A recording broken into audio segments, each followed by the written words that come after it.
Hi everyone. I decided to make a film, another one. After a few days ago, my daughter, 4-year-old Julia, came back from kindergarten and announced that she'd never get married. Can you imagine that? And she said she'd never have a husband. So, obviously we were shocked. My wife and I asked her for justification.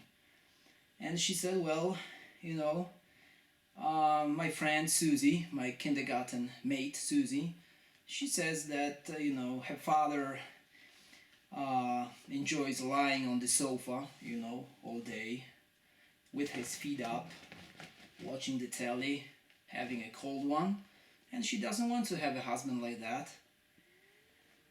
And Julia then said, well, me neither. Okay? And we were shocked.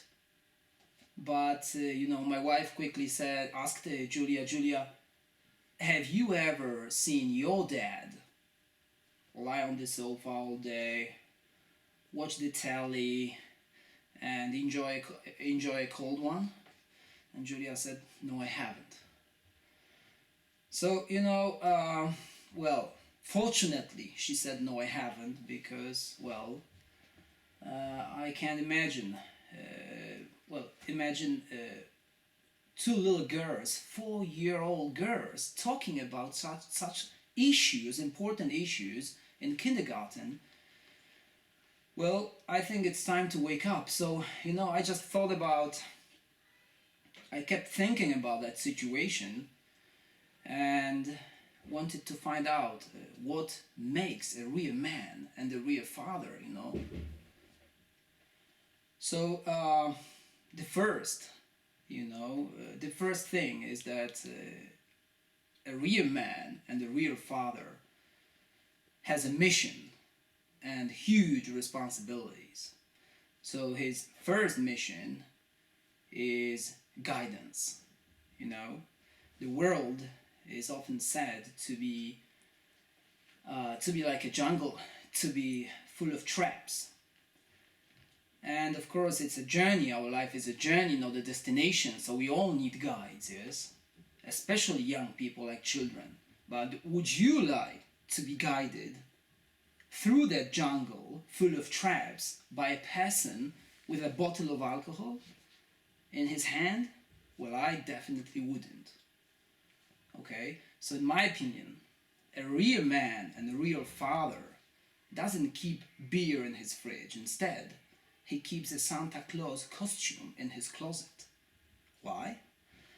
Well, because I think a real man is like Santa. He is not looking forward to receiving, but he takes advantage of every opportunity to give. Yes, to give. And to make others happy. Another important responsibility which a real man has is supervision. Because I believe that it is the man who is responsible for that. Okay? So he is the one who makes sure that his children do not misspend their money, do not misspend their time, and do not misinterpret their freedom. Of course, somebody will say, mothers can do it too. Obviously they can, but it's not their responsibility. Sometimes they have to, because the father is not there, right? Because he prefers other ladies, or the company of other ladies, like Miss Telly, Miss Whiskey, or I don't know what else. So obviously, when the coward is not there, then the mother has to take that responsibility. And of course, such mothers are there to be respected and admired. And unfortunately, such fathers are there to be regarded pathetic. Unfortunately. I believe there is one more mission, because I believe that a real man and a real father is a man of a mission. So his next mission, is to educate. and to be a role model, to set a good example every day. So he doesn't tell his children, well, to say a thank you prayer to God every day, but he himself says a thank you prayer to God every day. His children watch and copy, join.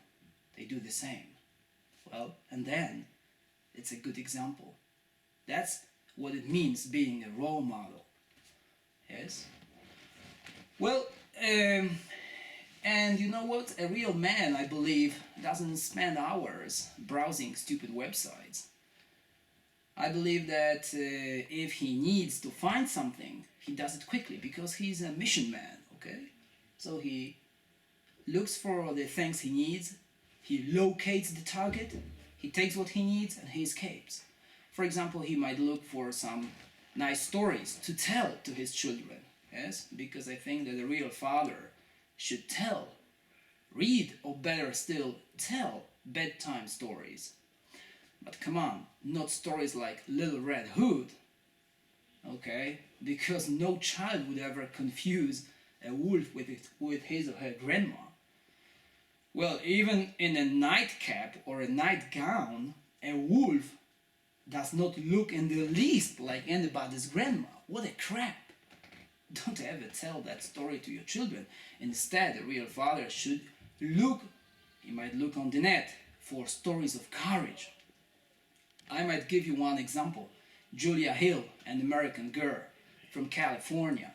She saved a redwood tree from being cut down by actually living in that tree for 2 years. Can you imagine that? Your children would be really interested in that story because children naturally like the idea of living or having, maybe not living, but playing in a tree house. So if you tell her about a girl who actually lived 2 years in a tree house to save it, to prevent it from being cut down, they will love it. They will love it. So, and apart from entertainment, it will be a great lesson of courage and respect. Respect for nature and for elders. And the lesson will be told by the best and most reliable teacher ever, the father. Okay? And finally, I believe that a real father should have the moves, obviously, but he does not drive a shiny sports car. Yes, because a real father is a family man. So what he needs is a big family car. It might be an old car, but family car, because he puts his family in the car, he takes his children, I don't know, he plans an expedition to the river, to the forest. A real man doesn't pay for a meal in a fast food restaurant, but he takes his family for a picnic. And then together they enjoy nature and enjoy time spent together. Okay, so don't just sit there being a man. Be a real man. Alright? Thank you.